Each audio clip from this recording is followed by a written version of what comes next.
si J. Brent Motol, 31 years old, tubo at laking masambong. At ito nga pala ang istorya ko.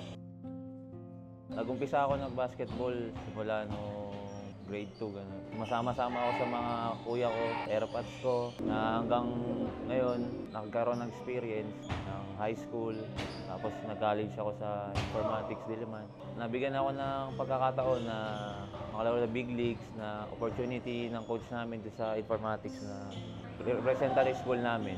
First time ko yun, kaya sobrang di ko alam kung iba pala yung laro ng kalye sa larong school. May play talaga kaysa sa mga larong kalye lang talaga. Laki ng tiwala sa akin ni Coach Jeff. Sabi niya, kaya mo yan. Yung mga ganito na hindi ko nagagawa. Sabi niya, kaya mo yan. After ko ng 1 year sa college, in-invite ko yung kapatid ko, tapos mga kasama namin dito sa Masambong na. Sali sila sa amin kasi kulang talaga ng player sa informatics, mga panahon na yun. Sabi, tol, tara, dito kulang kami point guard. Yun, nagustuhan siya ng coach namin, nila Coach Jeff. May potential din si Utol kasi talaga sa basketball, point guard talaga. Laking oportunidad sa amin na magkampi kami sa isang school, kaming magkapatid, isang karangalan sa amin yun na representa namin yung school na informatics, tapos dala namin apelido namin dalawa. Sobrang nakaka-proud yun sa amin, sa pamilya namin. Si Bren, pangalawa sa bunso yan. Si Renz naman ang pinakabunso ko. Yang dalawang yan talagang, parang 8 years old pa lang, talagang nakahiligan na nila ng basketball eh. Kasi yung tatay nila, mahilig din talaga sa basketball. Si Bren, nag-graduate ng high school, tapos si Renz naman nag-graduate ng elementary. Nawala na yung tatay nila, kaya sinikap din nilang makapag-aral at makatapos. Sa totoo lang, naging scholar din silang dalawa dahil lang dyan sa basketball na yan. Kapatid ko, pa lang yan eh. Parang ako lang din yan nung bata ako eh. Nahubog din talaga kami dito sa Masambong talaga. Kasi yan, lagi na kami kampi ng kapatid ko. Tapos nahubog yan sa age na mga 15, 16, 17. Yung utol ko, sobrang mas magaling pa sa akin dito talaga kasi marami siyang galaw eh. Ako, spot lang ako nun eh. Yung mga mali namin, nakikita namin, kasi ina-adjust namin. Kunyari, kung may mali ako, sasabihin niya ako kahit wala sa edad yun, kung ano yung nakikita niya na mali. Sasabihin niya na ako, kuya, mali yan. Sabi niya, tol, gamitin mo yung utak mo, ganyan. Eh, pag nawala ka dyan, pag graduate ka, wala na kaming big man, ganyan. Sinasabi namin yung mali at tinatama namin yung mali. Ganun din sa bahay, gawaing bahay, tol, ikaw naman magugas, ikaw naman maganyan. Ganyan lang, parang, give and take lang talaga lagi.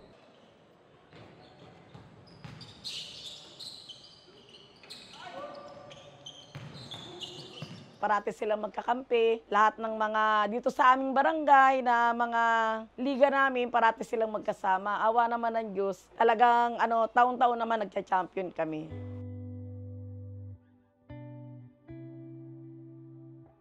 Magka-close sila mula nung nung nag-basketball na sila, na magkasama sila sa isang team. Pag yung minsan nga, mas malaki pa yung baon ni Renz kaysa sa kanya eh. Kasi syempre, paborito, kasi bunso yan, paborito ng tatay nila. Lumaki lang sila sa pagtitinda ko ng sopas, champurado, yung mga almusal ba. Alas 3 pa lang nasa palengke na ako kasi solo na ako na yung nanay, ako pa yung tatay. Ngayon sila naman, tinutulungan din nila ako na makapag-ayos sa umaga bago sila papasok. Kaya na ko yung paglaki nila hanggang sa, yun nga, naging varsity sila na sumikap naman sila para makatapos ang pag-aaral nila.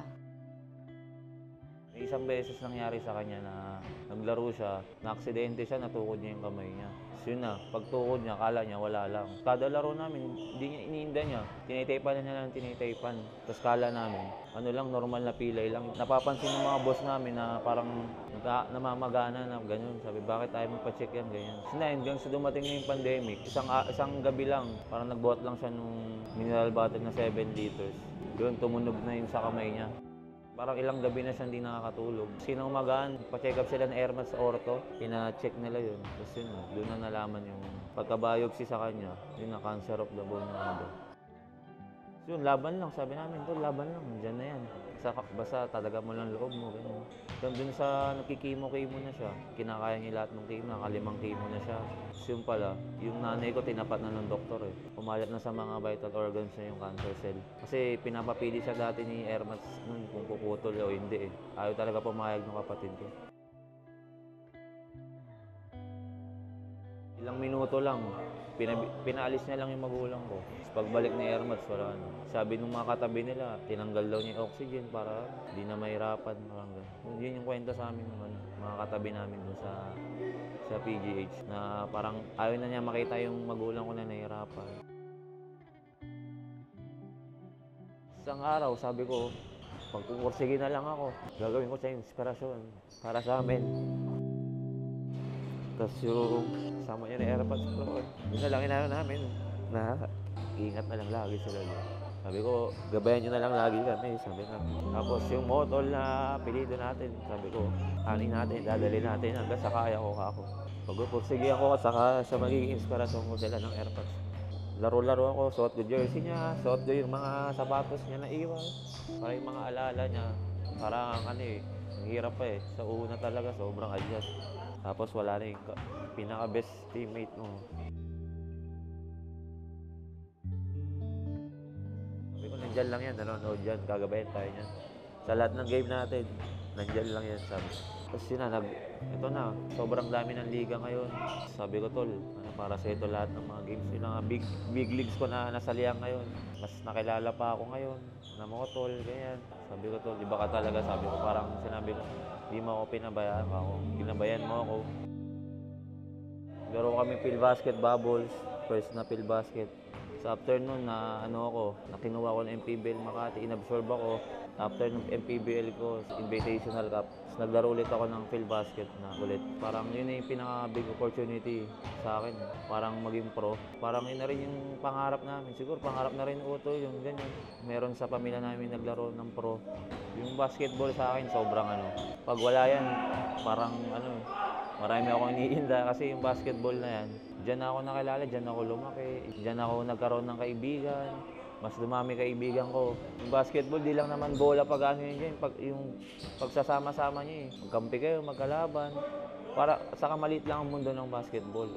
Minsan kampi mo, minsan kalaban mo. Pag mabait ka talaga, maraming magtitiwala sa'yo. Ang dami nga nagsasabi na sa iba, dapat ang ginigay natin pagdating sa basketball, brotherhood, hindi yung kalaban. Yung bata man tayo, alam yan.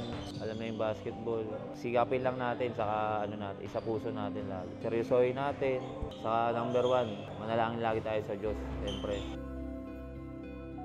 Ang sabi ko lang sa kanila, wag na lang nilang pababayaan yung kanilang pag-aaral. Hindi bali yung kanilang mga laro-laro kahit abutin sila ng gabi sa kaka-practice o nila. Minsan tayong mga nanay, kinakabahan tayo, baka mamaya pag-uwi, akala natin may kaaway na. Pero okay lang basta tayong mga magulang, nandiyan lang tayo sa kanila parati. Kesa naman mapunta sa ibang mga bisyo na alam na natin kung ano yun. Dito na lang sila sa basketball.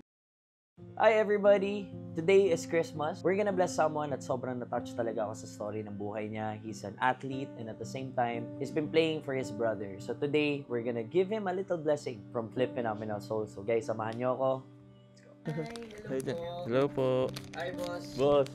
Finally, meeting nice you, boss. Nice meeting meeting you, you, ah. boss. Brother, thank you po. Ma'am, hello po. Mrs. Ay, po. bagong baby? Yeah. But we never forget and sobrang natutuwa lang kami sa mga talagang tulad nyo. So anyway, Bren, brother, we just wanted to give you an early Christmas gift. Ito galing sa akin to personally and I wanted to give you this. I think may idea ka na kung ano yan, brother. So matagal ko na tong tinago, di ko may bigay sa'yo. So ito para sa'yo. Merry Christmas, boss. Merry Christmas. Tingnan mo na lang, bro. Baka peke eh. Grabe, boss. Walang unoy, grabe.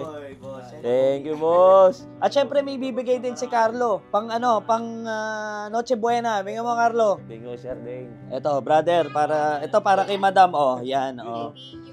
Yun, maraming salamat talaga kay Sir Dane at saka sa Flip Phenomenal. Ito, sana supportan natin yung business ni Sir Dane.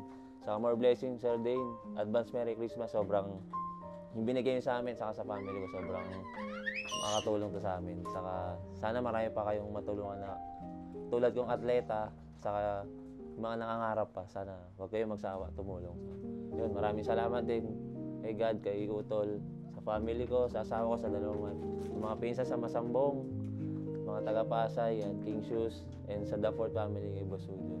Saka lahat na nagmamahal sa akin at nagtitiwala lahat ng mga boss ko yun sa commercial league. Maraming salamat lahat. Thank you, Flip. Merry Christmas, everybody. Always give your love to anyone always share your blessings, and we're just very excited. Ako, I'm not gonna be here during the Christmas time and New Year. I'm gonna be celebrating for the first time abroad kasama ko yung family ko. So excited tayo doon. Sana magsipag tayo lahat itong 2025, lahat ng mga nanonood sa atin, yung mga gusto magnegosyo. Huwag kayong matakot. Maraming salamat sa support niyo sa Flip at syempre sa akin at kay Carlo din sa buong negosyo na ginagawa natin. God bless you guys.